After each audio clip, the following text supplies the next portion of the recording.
Venezuela has been a thorn in the side of the U.S. for a while now. Ever since Maduro and his group came into power in Venezuela, they've always been very anti-U.S. and very anti-U.S.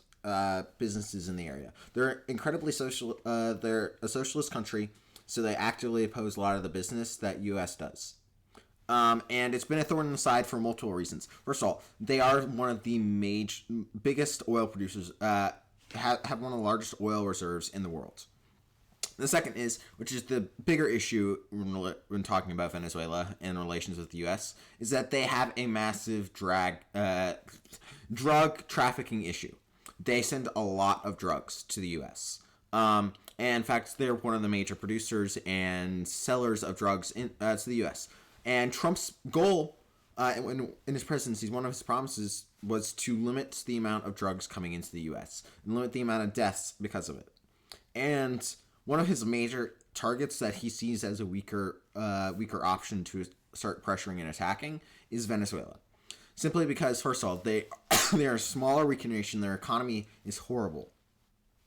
And this means, and they're also not right next to us. They're not our next door neighbor like Mexico. So Trump sees, and also they're isolated on the world stage, and it's particularly within South America. So Trump saw it as an easy way to attack by doing a simple blockade and basically attacking any boat that comes out of Venezuela. As you've seen, he's done multiple attacks against Venezuelan ships that are carrying drugs to the U.S. He's blown up, I think 21 separate boats. I'm not sure the exact amount, but I'm thinking it's around there. It's around 20 boats that he's blown up. And this has led to this has led to a lot of pressure on the Venezuelan government, especially since now the U.S. is stationing a whole bunch of military assets in that area. They positioned, I think, even an aircraft carrier over there too. I think it goes to the USS Ford. But it was one of the major aircraft carriers to the area. And this has caused a blockade where Venezuela can't get anything into any good resources into their own country through shipping. And this has put a lot of pressure on them. It's also limited the amount of money that they can make from drugs. And this has scared Venezuela. And it's caused a panic within their government. It's a massive panic, too. In fact, a little while back, they ended up mobilizing their military and basically getting them ready for. And now Trump has actually escalated the conflict between Venezuela and the U.S. He just earlier on November 27th, which was yesterday, I believe.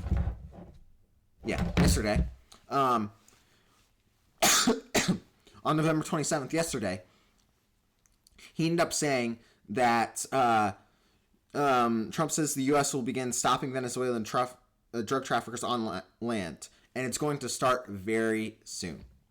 And this is an escalation because because so far we haven't done anything like attacking Venezuela on land. All we've done is blown up targets that have been leaving the U.S. and not leaving Venezuela to the U.S. And this, if we actually do attack them on land, at that point we're actually attacking their home turf, and it could be seen as a something that is going to cause war, and it's going to be seen as an action provoking war. And I think it's very likely if Trump does attack. Now, what do I think he's going to do with this attack? I personally think that he's not going to end up sending troops there, because one of his major promises was that he wasn't going to start any new wars and he wasn't going to send troops anywhere. And so far he's been successful. Even with the Iran bombing, he didn't actually end up having any troops on the ground. And the troops weren't really under threat. But if he does that in this situation, then yeah, he's going to get a lot of people mad at him and he's going to lose his presidency. Now, does he actually have, what is it? The thing is, right now, he doesn't really have a reason to really placate the voters. Simply because he's a second-term president. So he's not going to, he has no reason to actually listens to the voters. But he's still going to make him lose a lot of popularity if he does send troops. But what I think he's going to do is going to be similar to what he did in Iran. But this time he's going to take on both the bombing of military targets and Israel's role when in the Battle of First Iran, which is bombing a lot of other targets, not just like one military bunker. So I think he's just going to launch a whole bunch of missiles into Venezuela, targeting most likely drug trafficking headquarters, certain military infrastructure, even maybe the Capitol building of Venezuela, the capital where the world leaders live. And he might even actually end up having some sort of way to instigate rebellion within Venezuela. But I don't think he will send troops. Now, I do think it's viable that he still will, since he didn't actually say. If you look down, I think somewhere here. So he didn't actually end up ruling out sending troops. It says, no, I don't rule out anything, Trump said, when asked if he ruled out sending U.S. troops to Venezuela.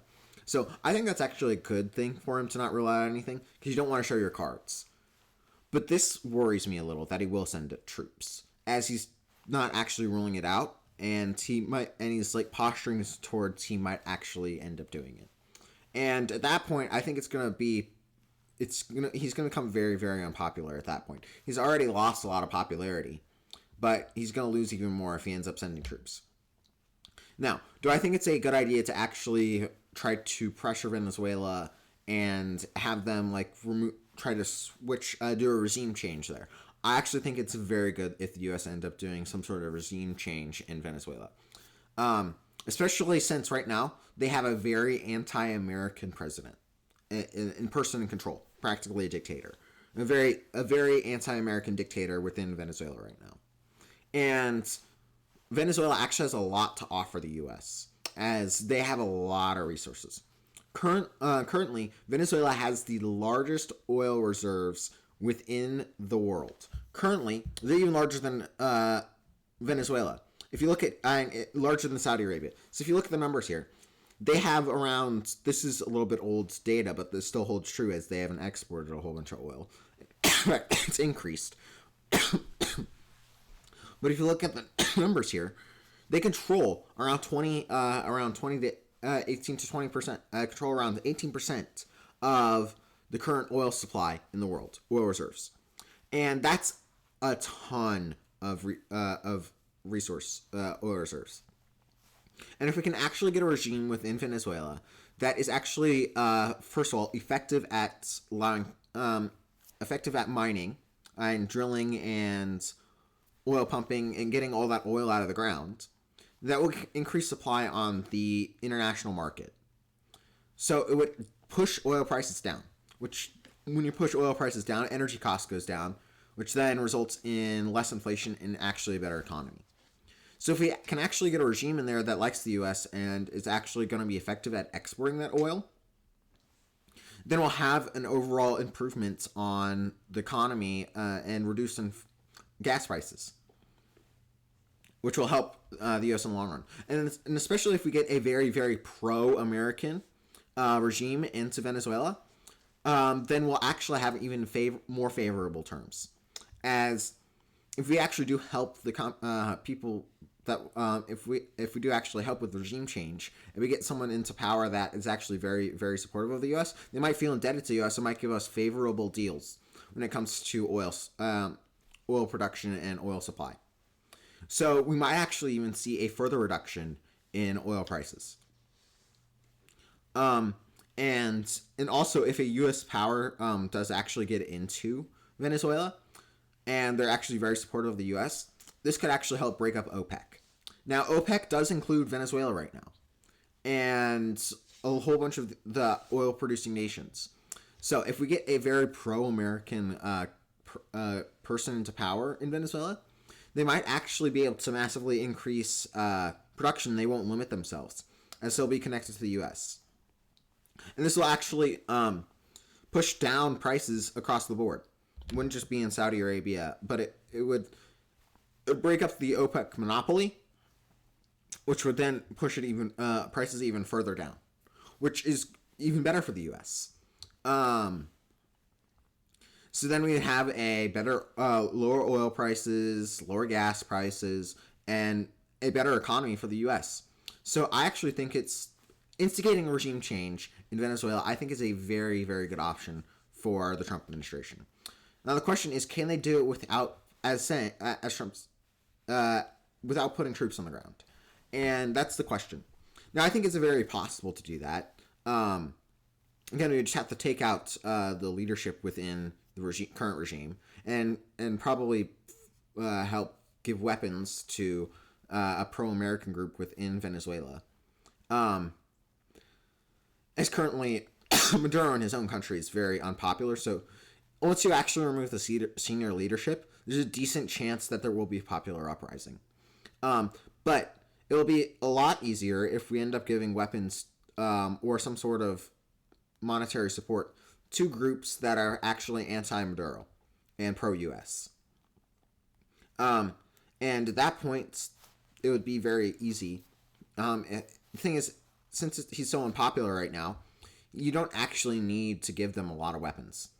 You have so many, a lot of people that you can just give a small amount of guns, weapons to the people. They might actually stand up and do an uprising. And I think that's very, very possible, especially if you decapitate the government in Venezuela. So what I think the military action next that Trump's going to do, just bomb military and military sites that are clearly anti-American. So you'd bomb out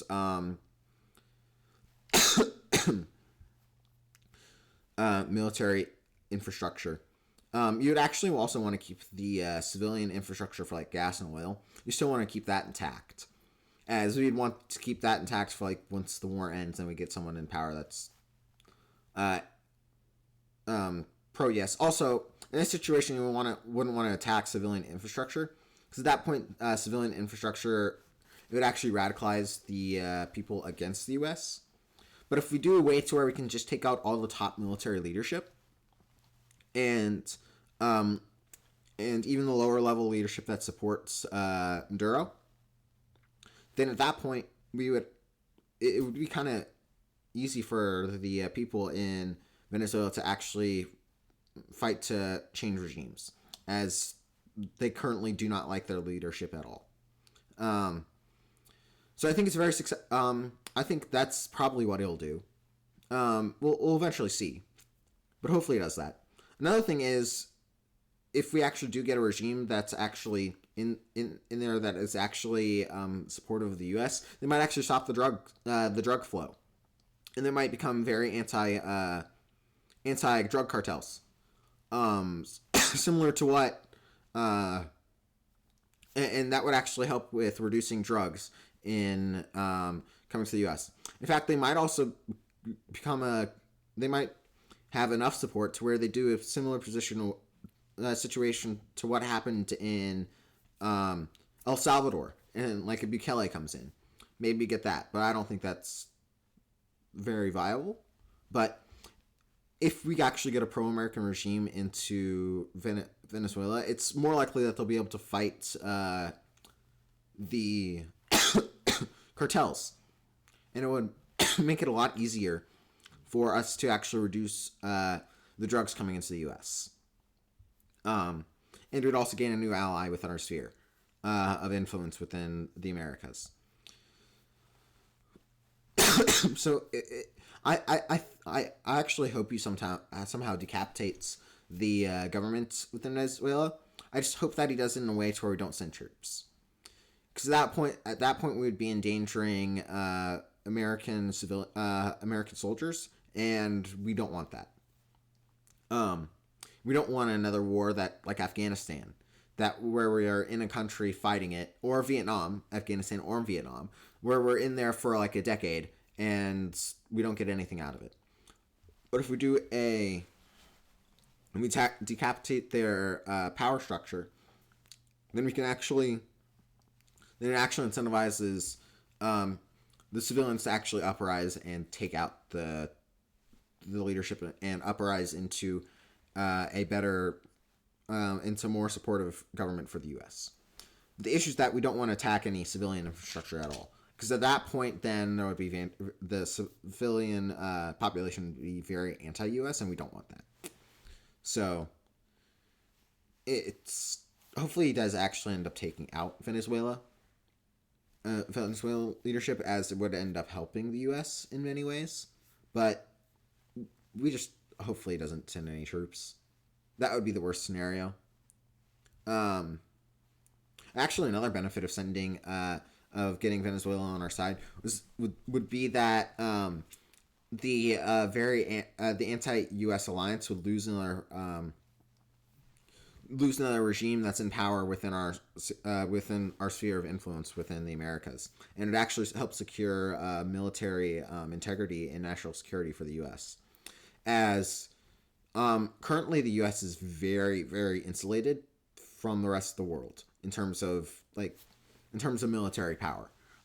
First of all, we got nukes and everything, but we have an ocean. That we have two large oceans on each side of us, and then we also have Canada, a giant country that's an ally, and then Mexico, not really, sort of an ally, sort of not, but they're nowhere near our military power. So if we actually do remove another launching point, which would be Venezuela, it would actually help stabilize like national security within the U.S. Within the U.S.'s sphere of influence. So that would be another benefit for it too.